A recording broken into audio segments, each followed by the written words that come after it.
Hey, it's Ben here, and in this quick tutorial sponsored by FX Factory, we're going to have a look at how we extend all of these 4 layered clips in one go.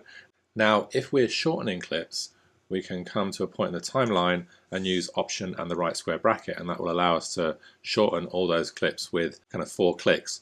But if we actually want to extend clips, then we need to get a little bit more creative with it. So basically, I want to extend all these to 10 seconds, and in fact, we'll go to exactly 10 seconds. So I'm going to click on my time code here and type in 10 period.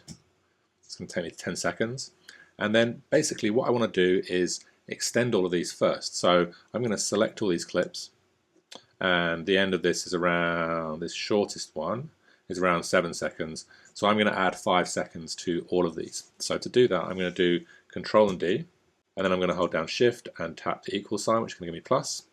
And now it's going to allow me to add a certain number of seconds onto my clip. So I can type in 5 period, hit enter, and now all those clips are still selected, so I can use Option and the right square bracket and it will trim them all down.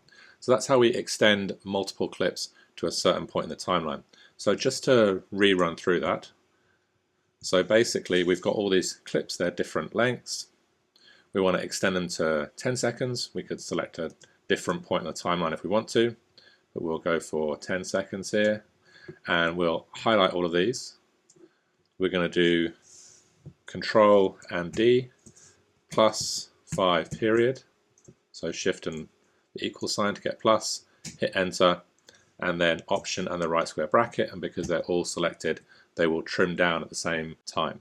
Super useful tip, something I use quite often to kind of get things to the length I want to, extending them beyond the playhead and then trimming them down. If you have any questions about this technique or other techniques in Final Cut Pro 10, then do leave a comment below, and I look forward to seeing you on the next tutorial.